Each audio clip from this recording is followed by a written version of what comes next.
Bismillahirrahmanirrahim. Her Excellency Harimana Autu High Commissioner, Mr. Qasir Ahmed Sheikh, Federal Minister for Maritime Affairs, Barrister Akil Malik, Minister of State for Law and Justice, Mr. Mohammad Yahya, UN Resident Coordinator Pakistan, Excellencies, distinguished dignitaries, distinguished guests, Assalamu alaikum, and a very good evening to all. I join you today on an occasion that evokes deep sense of grief, remembrance, resolve, and enduring call to conscience. As we gather here to mark the 32nd commemoration of the genocide against the Tutsi in Rwanda, we not only mourn a colossal tragedy, we acknowledge the resilience of the Rwandan people. We also pay tribute to them for having transformed pain and suffering into national unity and reconciliation.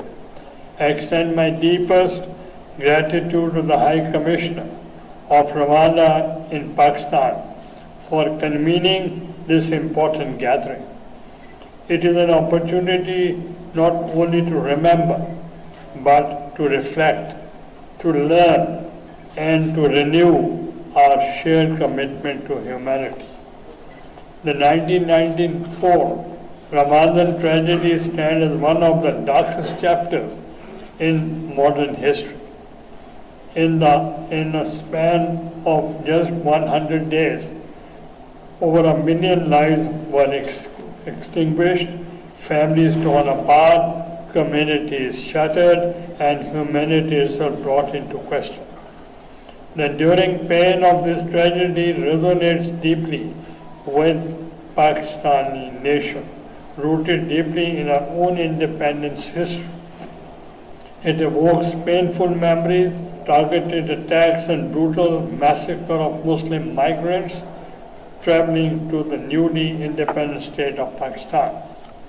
To the Rwandan people, I say, we understand your pain, and we do ours.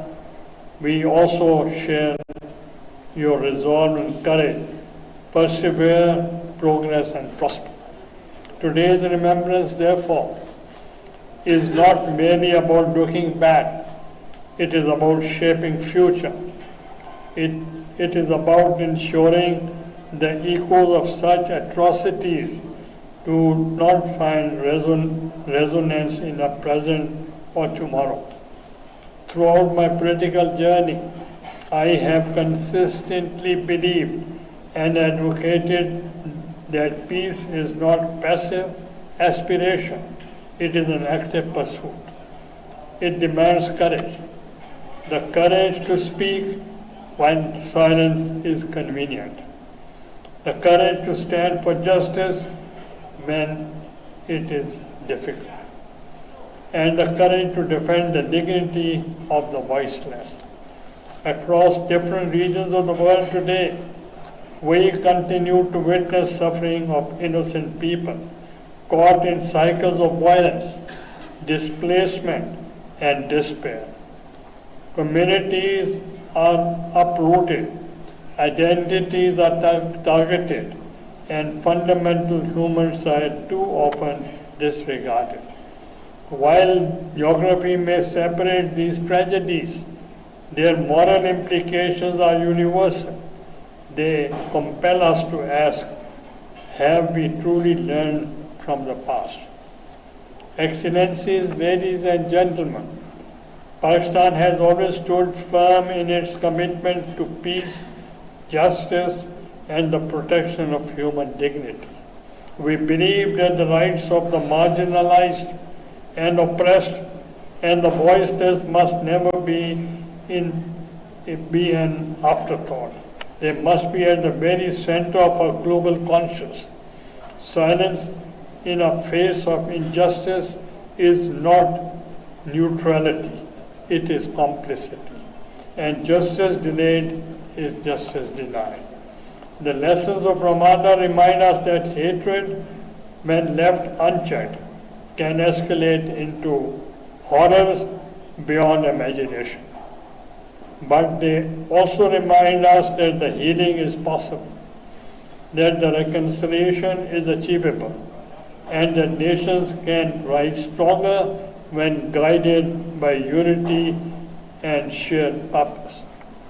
Excellencies, as parliamentarians, policymakers, and members of the international community, we bear a collective responsibility. We must strengthen institutions, promote inclusive governance, and foster a culture of tolerance and coexistence. We must invest in education that teaches not only knowledge but empathy. And above all, we must ensure that never again is not reduced to a slogan but upheld as a solemn pledge. Today, as we honor the memory of those who lost their lives, let us also renew our commitment to stand against hatred in all its forms, to advocate for peace in all its dimensions, and uphold the dignity of every human being everywhere. Let this remembrance not end with words, but inspire action.